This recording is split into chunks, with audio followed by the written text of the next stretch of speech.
ที่เคยอยากได้ที่สุดก็คือตัว ผู้ เย็น บ่าวเฮ้ยยังก็ว่าไม่ ตู้เย็น ตัวเย็น ตู้เย็น อืม ตู้เย็นบ่แม่นตู้ เตา เย็น เตาเย็นบ่ เบาที่น้องมักอันน่ะประมาณเท่าไหร่ ประมาณ50ลงไป อ๋อ50ลงไป 50ขึ้นไปประมาณ อืมส่วน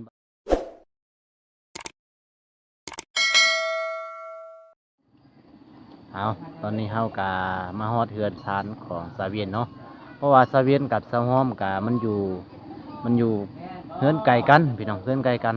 เฮาก็เลยแบบสิไปหาซาเวียนต่อพี่น้องเพราะว่าหลังจากไปหาสาวฮ้อมกะเนาะหาสาวฮ้อมกะมาอู้แต่ให้พี่น้องเพื่อสิมาฮอดบ้านเพิ่นว่าย่างมากะไปกะมาเนาะนอนกะบ่ได้มีผู้อยู่เฮือนหั้นนะพี่น้องบ่มีผู้เกลือเป็ดเกลือไก่ก็เลยสาวฮ้อมกะเที่ยวเอาตอนนี้เฮากะสิอยู่เฮือนซาเวียนพี่น้องไปจังได๋ก็สิไปรับสวนน้องกันว่าสิเป็นจังไดเนาะซาเวียนอยู่เฮือนหรือบ่เพราะว่าซาเวียนก็เฮ็ดงานเฮ็ดการคือกันไปบ่ได้ผู้สาวอาบน้ำบ่สาวอาบน้ำบ่ ผู้สาวอาบน้ำอยู่ โอ้ สาวเวียนคนงามพี่น้องเอ้ยเพิ่นอาบน้ำอยู่เนาะ เบิ่งทางหลังคิดว่าแฟนบ่โกย เอ้ย โอ้มามื้อนี้ โอ้ ถืว่าสุขดี พี่น้องเอ้ยสุขดีเลยเนาะ อาบน้ำพอดีเนาะ บ่ได้หนาวบ่ ไปสาวเวียน อ๋อ บ่ได้ไปบ่ ไปถึงเมื่อแล้ว ไปแต่มาแล้วเนาะ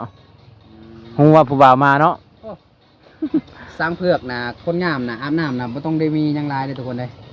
เพิ่นอาบน้ำแบบบ้านๆแบบสบายๆเนาะ แม่นทีมงานเฮามาแล้วเลยบ่ กระตาสบู่กับบ่มีซ้ำ แค่ที่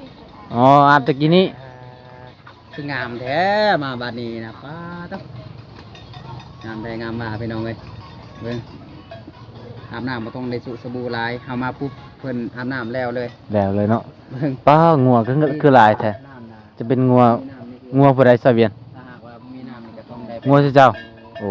เนาะ น้ำห้วยหรือว่าน้ำที่มันที่เพิ่น งัวหลายได้พี่น้องประมาณ10โตวนั่นแหละเนาะตอนนี้เฮาก็สิออกไปนอกก่อนเอาตอนนี้เฮาก็ขึ้นเฮือนผู้สาวแล้วพี่น้องเอ้ยสิเป็นทางใดผู้สาวโอ้อันนี้ ไม่เหลือก็ สิให้ผู้ใดเด้ซาเวียน บ้า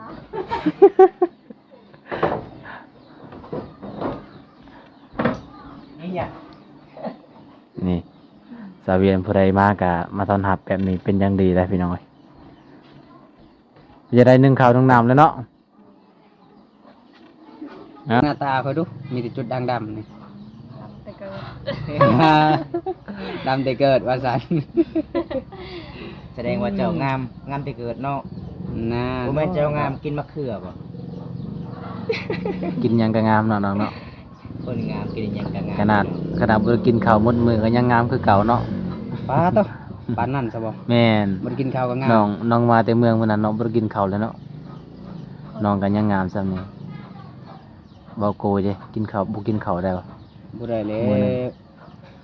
เป็นไดคือว่าเห็นในคลิปบาวบุญตาน่ะได้พัดลมเรียบร้อยแล้วเนาะ ได้แล้วเนาะ แล้วในชีวิตน่ะยังคิดที่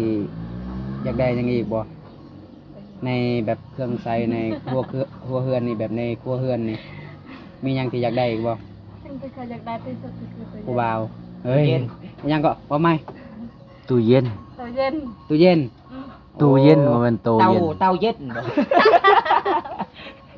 น้อง สิ่ ก็ งที่ เว้า อยากได้ที่ ภา สุด ษา ก็ ลาว คือ ก็ ตู้เย็น บ่ เนาะ ค่อยได้ได้ เว พี่ ลา น้อง หอนเนี่ย ก็คือตู้เย็น กินก็หอน อ๋อ ใช่มันก็ เว เย็น ลาร้อนหลังจากมาแต่ให้ก็กินน้ำเย็นเนาะ อืม แม่ อันนี้คือสิ่งที่อยากได้ แม่นคือสิ่งที่น้องอยากได้ น้ำเย็นก็สบายหอนๆก็กินเต็มเลย อ๋อ ให้หอนเลยฮะกิน แม่ น้ำเย็ น น แม่ ฮะ นแม่น โดย พัดลมก็ได้แล้ว มีแต่อยากได้ตู้เย็นบัดนี้เนาะ ตู้ย็อีก ถ้าได้ตู้เย็นแล้วอยากได้หยังอีกบัดนี้ อยากได้อีก เอาบ่อยากได้ว่าผู้บอกผู้บ่าวนะ ก็บ่หักฮะ อ้าวเขาบ่ฮัก ผู้ใดเด้บ่มัก เขายังบ่ เนาะ ได้จีบยังว่าเขาบ่ฮักเลย ยันเจ้าบ่มักเข้าบ่น้อง พอ มักบ่ เข้ามาตัว มันเข้ามาตัว แม่นบ่ยันเจ้ามาตัวเข้าแม่นบ่ บ่ ยันเจ้าอะไรสิมาตัวเขา แม่น ไปสิมาตัวตัวละได้ยัง ผู้หญิงนี่มักตัวผู้บ่าวหลาย ได้ความสะใจ ชายมาตัวพยุงหลาย แม่นบ่ แม่น เจะฮู้มาที่ไส พูดเขาเบา ก็ว่า เจะฮู้ตอนนี้เลยบ่ ก็เขา สามคนเฮานี่ผู้ใดมักตัวผู้สาว ตัวเบิด ตัวมันโอ้ย ข่อยบ่เคยได้ตัวเด้อ ทั้งจบทั้งเจ็บคนที่บ่ตัวผู้สาวก็คือบ่าวบงบ่แม่นบ่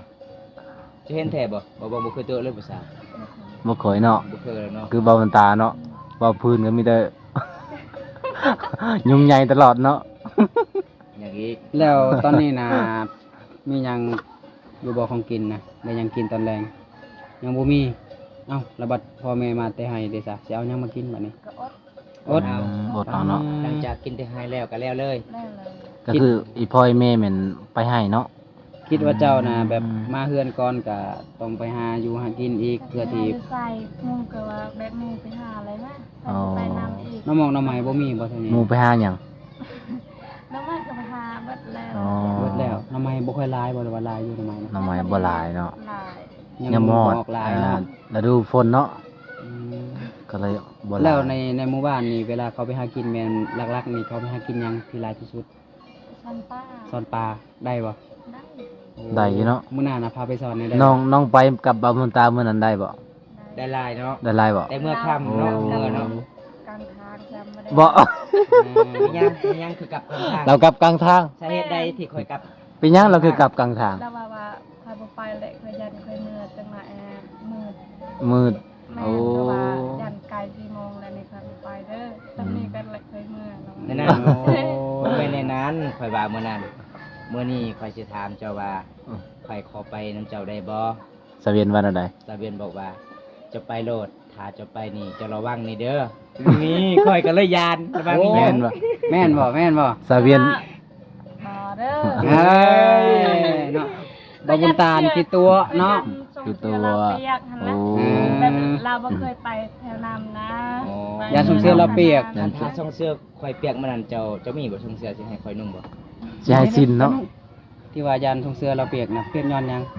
เจ้าสิกุ้มเราบอกหรือว่าจังใด เอ้าไปซ่อนปลาซื่อๆทรงเสื้อเปียกมันสิเปียกหยัง ฝนตกเนาะน้องเนาะมื้อนั้นเนาะ โอ้ฝนตกแม่น คัน ๆ ทาบอมตาไปมื้อนั้นไปซ่อนปลาคันทาบ่ได้ปลาสิได้หยัง ได้น้อง ได้ปิ้งเอาบ่ปิ้งบ่ ว้าว คันทาบ่ได้ปลาน้อยเขาสิเอาปลาใหญ่เลยได้บ่ ได้ โอ้มีบ่ปลาใหญ่ บ่สะเวียน ปลาอยู่เนาะ ยันบ่าวบุญตาเป็นกระเทยบ่จักเนาะน้องไปมื้อนั้น เฮ้ยแล้วอะ น้องไปมื้อนั้น2คนกับหมู่น้องเนาะแล้วบ่าวบุญตาย่านโอ้ สาเหตุหยังบ่เบิ่งว่าที่บ่มตายานสาเหตุหยังน้อง เดินไปเที่ยวป่าถึกไม้ถึกหยัง อ๋อถึงไม้ถึงตอกเนาะบ่าวบุญตาเราบ่เคยออกป่าเนาะ แม่ ก็เลยสงสารบ่าวบุญตาพี่น้อง กะยันแบบพลาดหินนี่ยังกะยันล่มเนาะยันเจ็บ บ่ได้ไป อ่าแม่นความเพิ่นเป็นห่วงได้ที่เพิ่นอนาบายไปที่อันนั้นน่ะเพิ่นเป็นห่วงเนาะ มื้อนั้นก็ ยันเจ็บบ่ได้มาถ่ายคลิปเพิ่นอีก แม่น ประมาณนี้แหละทุกคน ใน นะ นั้นนะน้องเนาะ เพราะว่าน้อง มีน้องคือกันบ่ น้องเวียนก็เป็นห่วงเนาะเพราะว่าน้องบ่าวบุญตาไปหาน้องมื้อนั้นก็เกือบสิไปนำเซหยังก็เซส สลย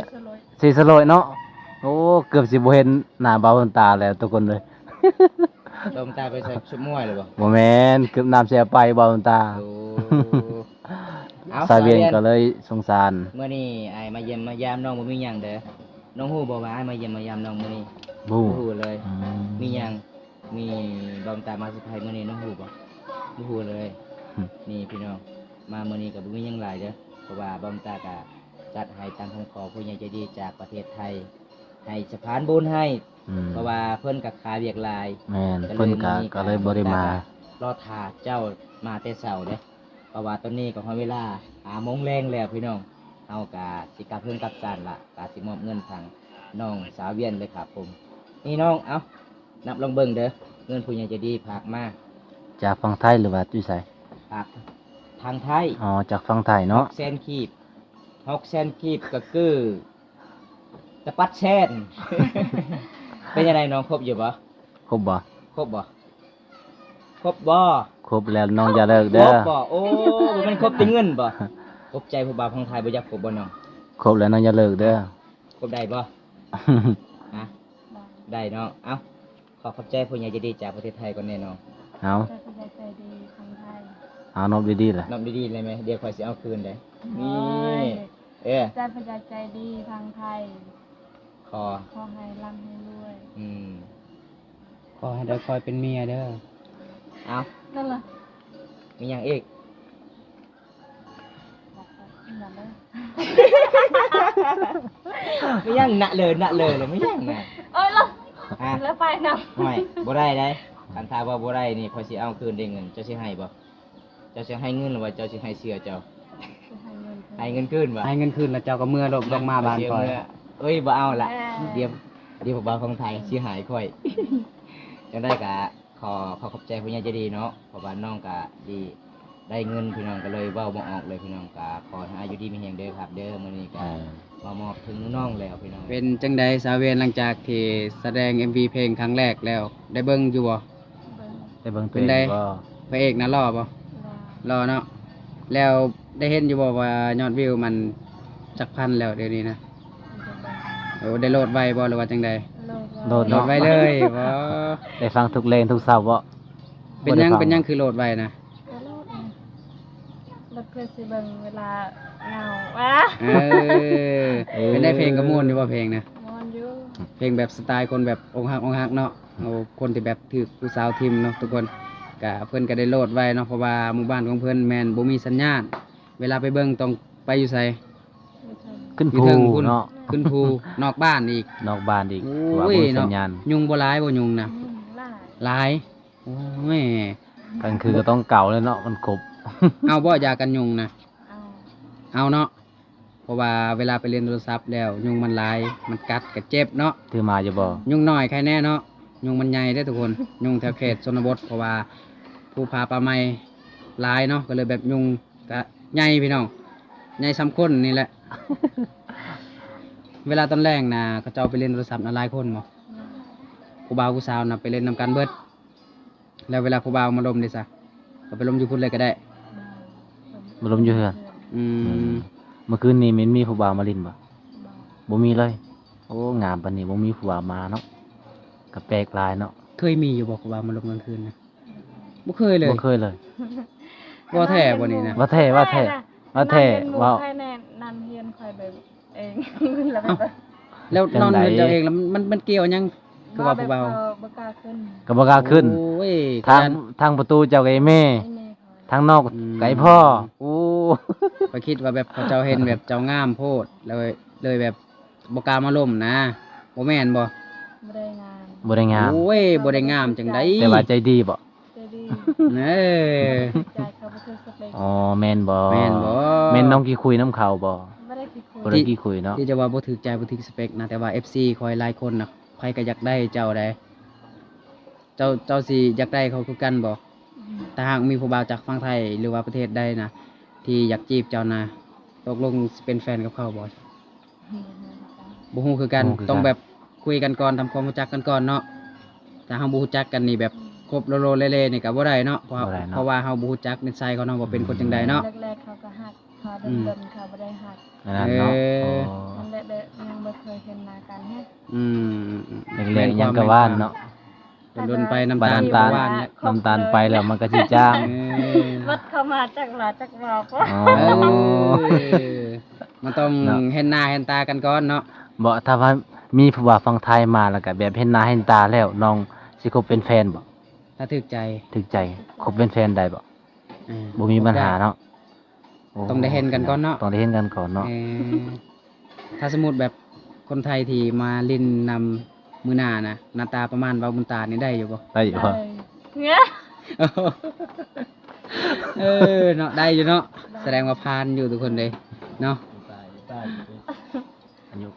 อายุของผู้บ่าว